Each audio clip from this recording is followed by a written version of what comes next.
Hey everybody, Corey from Aquarium Co-op. Today we're going to talk about the 5 best algae eaters. And I'm talking actual best. They're actually good at eating algae, and this is over 20 years of experience. Like there's a million fish that will just nibble on it, work on it a little bit, you got to starve them. These are the ones that I find that even in a tank where I'm feeding pretty heavily, they will also just eat the algae, and they are the ones that I can put in there, forget about, and wow, that algae problem's gone in a week or two, right? Not, oh, I got to really work on, I got to do a lot of manual removal. No one fish will solve all your problems, but these are great additions, even in your planted community tank that you want to see. First up, we've got Rosy Barbs. You see, they're in behind me in this tank. I've got B-roll of them. I love them. These are a new addition to my arsenal. They come in long fin form, normal form, neon forms. Boys and girls look different. They can go in almost any type of water structure. They go hot, they go cold. They're amazing. They got the Barb name to them, so they sound a little scary, but in my experience, they've been pretty darn laid back. So I find them to be the best thing since sliced bread when it comes to eating hair algaes. Staghorn algae, hair algae, a little bit of cladophora algae. They'll nibble on blackbeard algae a little bit, but it's not their favorite. No fish likes the taste of that. But this tank was having bad hair algae issue problems. I had it in a bunch of other tanks, and I was Googling for, last year I was Googling going, what am I going to do? I don't want to just more Siamese algae eaters or flagfish. And someone had said, hey, Rosy Barbs, they eat algae. And then I Googled for another half an hour, and someone else said it. And so I said, I'm going to start trying this. And lo and behold, they eat it really well. And there's some other barbs that do it too, but these guys look great. They're cheap. The temperament's great. I highly recommend them if you can fit them into your tank. They also get fairly large, like up to 4 inches, so they can go with bigger fish. They can also go with smaller fish. They eat normal food. There's nothing really special about them other than they're eating algae really well, and they look great. Next up, it's one that I've been using for a long time, and that is the Reticulated Hillstream Loach. Now, I've bred them several times. They don't have to have super high oxygenated water like you'll read about. They don't have to be in certain temperatures. For the most part, add them to your aquarium. They will do what you need them to do, and that is eat brown and green algae on surfaces. That could be wood, that could be glass, that could be rocks. As long as they're all big surfaces, they're not so good at eating algae off of like the gravel because it's too small and it kind of rolls over on them. But any big flat surface, they will clean. They don't get huge. You only have to get one. You can get more, but that makes it so that a variety of tanks can use them. They're plant safe, which is amazing, and they look cool. Alien face suckers. Who doesn't need little stingray looking things? They're about 15 bucks on average, and one goes a long way. You'll be tempted to get, oh, I got a bad algae problem, I'm gonna get a bunch. Just start with one. It can clean a tank this size behind me in a couple days. So also just know it's only the flat algae, though. If you have hair algae or blackbeard algae or anything like that, they're not going to touch that. So don't buy it for that purpose.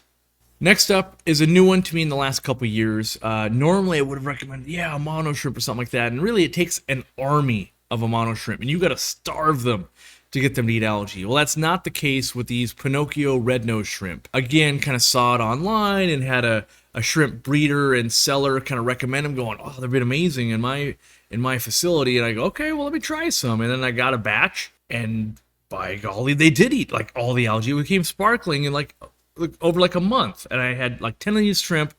Amazing. And so I go, wow, that I better make sure that actually is doing that. So then I got more. And another tank, same way. And then I ended up getting them for most of my tanks, and I just watch them working on it all day long. Now, it's a bummer they can't breed in freshwater. They are like the amount of shrimp where they need a brackish state to do that, but they're still fairly cheap, not easy to find. I buy mine at buypetshrimp.com. I pay for them. I don't get sponsored by that. There's probably other places. I've seen them show up on wholesale lists. I've never brought them into my store yet, but I plan to if more people start carrying them. I haven't found a good, easy source, but if you can get a hold of some, if you're ordering them online or whatever, adding them to your tank. Now, if you put them with like these Rosy Barbs, they might pick at them, so that could be a bummer. Don't do that move. But in all the small tanks, if you got a small fish tank, like 10 gallons and under, or you've just got a lot of small fish, they would work out really well. And they don't produce a ton of bio load like adding big fish do. So you can kind of get the benefits of them kind of working for you all day long, and go, hey, I've got these little shrimp. I have kept them and bred them, not bred them, but bred the cherry shrimps and other shrimps that I've kept with them with. So I haven't witnessed any problems there. It's just been a solid addition, honestly, and I haven't really seen anybody talk about them, and I kind of think they're a secret weapon. So give those a look, do your research there, but they've really actually been chopping down on algae, which not all algae eaters do. Some would go, oh, you give me food? Man, I don't really need to be doing my job. So look into those guys. Next up, Nerite snails. They kind of always make the list, and that's because they're one of the only things that eat green spot algae. That's that little hard algae on your glass or acrylic that takes a razor blade or lots of scrubbing to get off there, and it's a real pain in the butt. These guys will eat it, so that's amazing.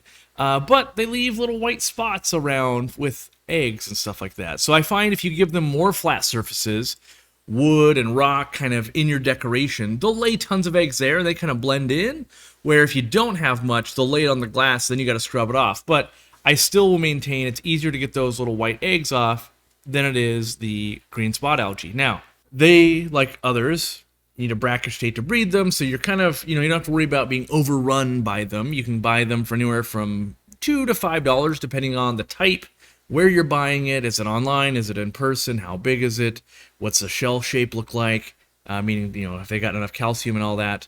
But, buying a 3 to 5 pack for most tanks is kind of enjoyable. Now, the thing that you have to watch out for is that they will crawl out of a tank if you're not careful. So a lid helps a ton. If you have rimless tanks, you might lose one every few months or something like that. You can find them on the floor. You can put them back if you find them fast enough.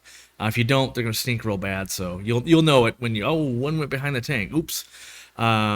They want pH 7 and higher. Look into their care requirements. They need calcium in their diet, but they are a great addition, and they kind of get along with everything I mentioned so far. So a lot of these things you can kind of mix and match.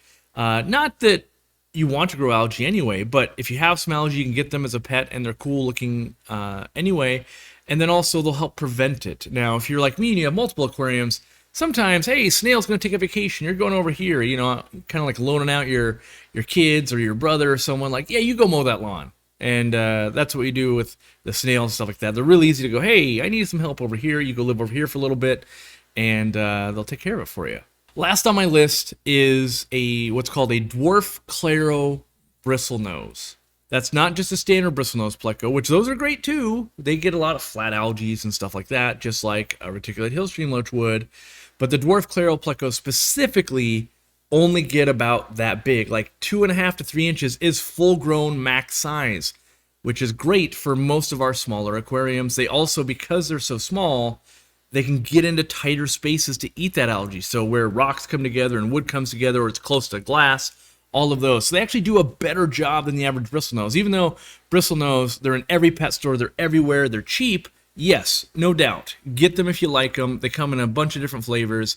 But the Dwarf Claro pleco, LDA, which is nerd talk for the scientific name for this fish, LDA 08. Which, just Dwarf Claro pleco, they're hard to find. Sometimes you can go a year without seeing them, then you'll see them pop up and you go, oh, they're 30 or 40 bucks a piece. They're just as easy to breed, in my opinion, as bristlenose normally are, but they don't have as many babies, only about 10 at a time, and the babies take forever to grow because their max size is only this big, and so it takes forever to get them in a size that's sellable, so it's unlikely you find too many babies at a store at a cheap price. Normally, someone spent a lot of time growing them out.